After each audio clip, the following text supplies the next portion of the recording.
Hello everyone and welcome to another Puzzle and Dragons video. So this video is going to be a 2-in-1 video. It's going to be a noob, badatpad, reviewing / more like reacting to the new Pantheon, which is Greco-Roman 2. I say react to versus review because I bet someone will come along later and tell me what the actual good things are. My review will probably only be like 80% good, so go make sure to check out someone else who knows more what they're talking about, like fantastic. And then the second part will be a review of the new Godfest that will be this weekend, December 16th, I think. Anyways, before we get started, two small housekeeping things. Number one, as you can see, I changed not my layout, but the images in my OBS layout. I put Ideal there just to become more relevant and because she's kind of pretty. And then I put Lee, the new game breaker, in the upper right. And then lastly, I put the adorable Tsukuyomi X Tamatra, just because I can't not. Second thing is I got to 85 subscribers today. 85 subscribers today. So thank you very much if you are new here. Welcome to the badatpad YouTube channel. Hopefully it's a fun time for you, as fun as it is for me, and thanks for subscribing. So without further ado, let us do the review. Ooh, Facebook is... sorry, I just got distracted by the bloop bloop bloop. Okay, so this is the Greco-Roman Series 3. So as an overview, everything in this Pantheon is 6-star, first of all. It's just, everything is 6 stars. And everything is about 820 weighted stats from what I saw on Puzzle Dragon X. So let's go through everything. So the first, which is a 6-star, as they all are, is Hestia, who is a fire and wood monster. It's a little bit hard to see here, but her main deal is that she has a follow-up attack. Out of the 5 of these new Pantheon cards, she is the only one that is unbindable and the only one that has a follow-up attack. She has the typical 1 skill boost, 1 SBR, and 1 time extend, and she also has 3 of the heal boosts, which means now it's kind of like a heal TPA kind of thing. She is a god and healer, and one other thing about all of these cards is that they're active skills and leader skills are all kind of just mirrors of each other. Like they're all like they all do basically the same thing, just with different colors. So the active skills, if you think about the 5 elements series, basically like a Haku in them, if you think about the corresponding color, so in this case red for Leyland, you get the same color board change and then you add hearts. It's true for all of these except for the light one because Sakuya doesn't, from 5 elements, Sakuya doesn't have a board change. But in this case, Hestia has a fire, wood, and light board change, same as Leyland, and then you add hearts, and you remove the Skyfall. And that's on a 7-turn cooldown, I think because the Skyfall is seen by Gung-Ho as a bad thing, so it's a lower cooldown. Or maybe it's just because it's 4 colors. I forgot what Gadius is. Is it? I forget what Gadius is, who is also a 4-color board change, his max cooldown is. But it's a 7-turn, 4-color board change, so relatively diluted. It's not terrible, but it's not as good as 3 or 2 color, but you do get hearts, which is nice. And I think 4-color board changes do kind of have their place depending on the monster. And all the leader skills are 144x max. However, they're all relatively, they need very specific subs. To get the max multiplier, you have to have your sub have exactly 2 of the same attributes as the monster. So this one, Hestia, is firewood. Your sub needs to be firewood to get the max attack multiplier, otherwise you'll just get 2x instead of 4x for the type part. And then it's kind of rainbow-ish in its matching, where it's like you match the 3 colors in the board change in order to get the remaining 3x attack. So for me, Hestia would be one of the ones that I would be least excited to get. I think looking at her, none of them are good as leaders necessarily, but since she is unbindable, she might be the best candidate to be a leader. It's nice that she has a follow-up attack. There is already a follow-up attack in the fire family in Erd, but if you don't have Erd, you could use her. I want to say the main use I can think of for her is because she's a healer type, you can use her on Kushi Nadahime teams as your follow-up attacker instead of Verdandi. If you don't have a Verdandi for some reason or in the market for a follow-up attacker. because I think her heals will be stronger just because of those 3 hearts. However, the 3 heart awakenings. However, she does not have a 7 combo or anything like that, so she won't be hitting too hard on a Kushinada Hime team if you were to use her for that purpose. But she is a healer, so that's what I can think of. Next is Tethys, who is a water dark monster who is God Devil, and her main deal awakening wise, well, let's talk about her skill and leader skill first. So her skill, so think about the 5 elements awakening, which not 5 elements awakening, there's the 5 elements awakening dungeon today. The 5 element corresponding color, which is Karin, who makes water, dark, and grass. And so Tethys makes the same thing, just add hearts and add a no skyfall. Tethys has 4 TPAs, which is a lot of TPAs, but I feel like TPA water is dead. Like, you could use a Shiat or Sheet, however you say it, for the same thing instead, and it would be about the same. I mean, she does have an SBR. I don't believe Shiat has one. I've never seen a Shiat used. I don't have a Shiat, so I actually don't know her specific awakenings, but it would probably fulfill a similar role as Shiat, and she comes with a board change, which is nice. I don't believe Shiat. I think Shiat's is like a double orb change or something. So if you're running a water TPA team, this is the card for you. Again, similar leader skill. You need to be have all your subs need to be water and dark type to get their full boost, which is a little bit hard. For Tethys, I want to say her main place would be, I don't know, if you have a water TPA team, I think if I got her, I would just inherit her onto my Dark Athena team, just because, like, over a Haku or something, just because she has a board change that makes hearts, and I still don't have a Ryune. However, I do have a blue Ne, but I don't like moving her off my Amatsu. I just like her being on Amatsu. But if you're looking for a board change that makes water, dark, and hearts, which it's kind of like the same, it's basically Typhon's board change actually, so it's kind of like a Typhon replacement who is just an inherit on a Dark Athena team, if you still use Dark Athena. Moving right along, we have Cronus, who is one of the exciting ones because bam, 777 combos right off the bat. So he's one of the 2 cards in this Pantheon that has 777s, the other one being Uranus, who is in, or Uranus, I should say it like that, Uranus, who is also in the Dragonbound Dragon Caller ranking tournament, so you're probably familiar. Cronus is very similar. I believe he just trades a dark resist for that blind thing. Oh, I can zoom in. Ooh, nice. That's better actually. Sorry, I should have done this in the beginning. But that dark thing, the blind resist. So Cronus has actually a lot of health for not being a physical type. For being an attacker, he has a ton of health, in my opinion. So he again, oops, oh, it's small again. No Skyfall for 1 turn. Oh, I should, here, let me give this for you. Here's Hestia if you wanted to see her. Bam, 9 awakenings. Cronus also only has 7. I think Hestia is the only one that has 9. Everyone else has 8 or 7.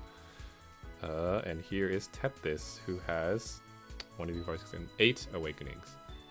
Boop, boop, boop. And 2 skill boosts, which is pretty nice. Although it's not like nothing to call home about now that we have Whale Door.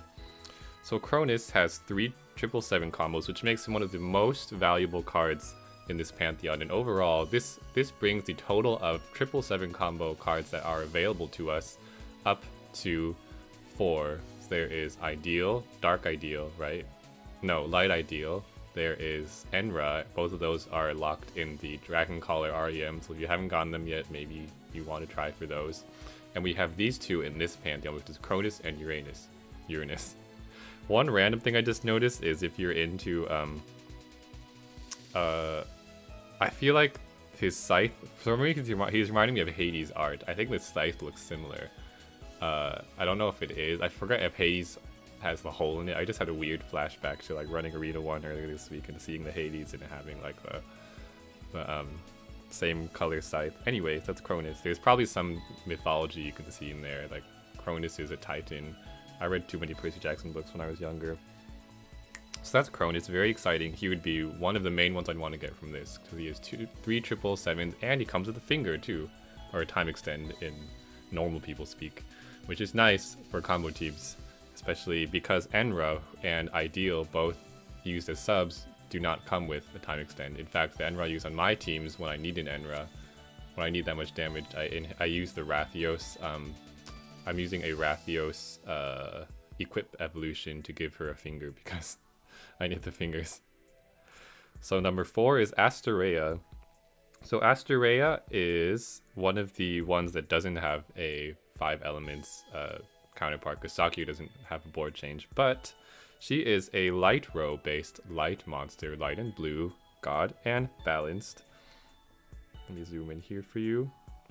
So she has 1 finger and a whopping 5 light rows, which is great for if you're running light row teams, which are a little bit dead, except Asterea is actually a very ideal sub for an Amino Minakunushi team because she's light and water, so she fulfills both you get both the RCV and the attack boost as an Amino sub, and she has a board change that makes lights and heal and water, which is what you want. In addition, she will give you 5 rows, and Amino's main source of damage is actually going to be rows. So I think if outside of Amino Minakunushi uses, I want to say Asterea is similar to Tifa. Tifa has another time extend, but Tifa is also kind of like a light row stick. So it's kind of if outside of an Amino team, I want to say Asterea will fulfill the same kind of role. Also, Tifa does not have a board change. Tifa just makes lights and fires, I think, or she removes hearts and makes lights, and you get a shield for 3 turns, a small shield. So Asterea will be pretty exciting for any of you who have Amino Minakunushi to roll, or if you're still running mirror teams or something, you can use her as a light row stick. So lastly, we have Uranus, who is probably tied for one of the best ones in this Pantheon. I would love to have a Uranus and a Cronus, or Cronus, because 777 combos, you're probably familiar with him if you've been running the Dragonbound tournament, because he's one of the subs on there. He makes a Haku-style board change with heals and no Skyfalls. And the rest of his Awakenings with Silence, the 777 is pretty standard, just 1 SPR, 1 skill boost, and 1 finger. And the leader skill is also similar to all the other ones, where you have to be dark and fire, and you'll get 144x if you are. So, out of these 5, I would again love to have Uranus and Cronus. Asterea, if I got an Amino somehow, I would love to use that. Of the others, I think they're all okay. For 6 stars, they're fine. They're not even 1,000 weighted stats yet, so stat-wise, they're like fine, I guess. Maybe if they get a reincarnation later, they'll get to their 1,000. But if you're in the market for that 4-color board change, or any board change, these would be good. So overall, it's pretty exciting. The 2 777s in there are very much, what do you call it? A great thing to roll for, I think. So let's move on to the second part of this, which is the Godfest that accompanies this new Pantheon. It's Saturday and Sunday. So Golden Dragon Invasion Godfest is what it's called. And there's a day 1 and day 2. So it is a 4x rates for the featured God series, so the Pantheons, and Godfest exclusives, and 8x for select monsters. So your first thought will be, that seems kind of low rates, because in the last like 4 or 5 Godfests, I believe we've had 5x rates for everything, and then 10x for 2 Godfest. But this is a little different in 4x and 8x. The difference is that there are 4 6-star GPUs featured at the 8x rates versus just the 2 for 10x. Math-wise, it's not that big of an increase. I was thinking about it in the gym today. Math-wise, compared to the 10x, in the 10x rates, let's say 2 of these 4 were featured and 2 weren't. You would get weighted-wise, you'd kind of have 1 10, another second 10, and then 2 5s for the other 2. So you would have total of kind of 10, 30, a rate of 30 weighted for those 4 combined. And in this case, if they're all 8, it's just 8, 8, 8, 8, so it's 32 weighted. So it's a little bit higher chance of getting something of these 6-star Godfest, but very much not that much higher. It's just, 32 versus 30 weighted. Let me know if my math is wrong. That's what I'm thinking. Now, it does have 2 Pantheons, which in the recent Godfest, we've had maybe 1 Pantheon or 0. It does have 2 Pantheons, however, it's only at 4x rates, and the Pantheons that are featured in both Day 1 and Day 2, first of all, Greco-Roman 3 is in both of them at 4x rates. The second Pantheon in Day 1 is Samurai 2, and the second Pantheon in Day 2 is Three Kingdoms 2, which I don't know why they're pushing Three Kingdoms 2 that much. We just had one that had them, and they're not that good, to be honest. Like, only Diao Chan is like kind of useful these days, especially because TARDIS came out. But those are all 6-star only Pantheons, so I think the rates will be a little bit low for this Godfest, so I would maybe hesitate enrolling unless you really want one of these 6-star GFEs. Now I will say, let's go to the day reviews. So Day 1 first is the 4 8x monsters. Those ones are all S tier. Kami is an amazing lead, Khan's an amazing sub, Skald and Ilm are both amazing subs, and they have great actives, great awakenings, blah blah blah. Those are I want to say overall Day 1 is a more worthwhile day. In addition, you have the Samurai Series 2 who are all powerful, all great leaders or subs. You know, Inahime, Oichi for their 3-player carry teams, Nene as an Amino sub, Tachibana and Nohime as 2 7/7 combos, which are a little more common now, but still not that common overall. I believe they're all blocked. All 7/7 and 777s are locked behind 6-star monsters. Many of them being GFEs. I think these are the only 2 Pantheon 7/7s. You can correct me if I'm wrong. The other ones might be Scalds, Amatsu, Cotton, and Nei that I can think of off the top of my head. In terms of the normal Godfest exclusive cards, I want to say Day 1 is also stronger. Day 1 has a lot of board changers. You have the Norns who are all great. All either A tier or S tier, you know, as Norn Skald is up there. The Sonyas who are bi-color board changers who are good for ranking dungeons. I think somewhere between B and A rank. You have Dark Metatron, Light Metatron and Gaddies are probably the worst ones you would want to roll, and Citri. But you have the Dragon Mounds. If you still don't have Asari, which I know my friend Anubis doesn't have Asari, you want to roll these. But if you're short on board changes again, this might be an enticing Godfest for you. And you have Fujin and Raijin in there as well as Yogg and Amino at 4x rates. So looking at Day 2, I want to say it's the weaker day. So let's see why I think that. So for the 4 8x monsters, Dark Kali and Raijin are both A rank, and Amino and Yogg are both S rank. Dark Kali is set to get a new evolution soon, which might boost her back to S. She will be a 7/7 combo Dark card, which is nice.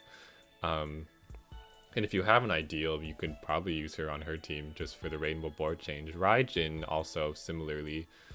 I think overall, though, rainbow is mostly dead except for ideal.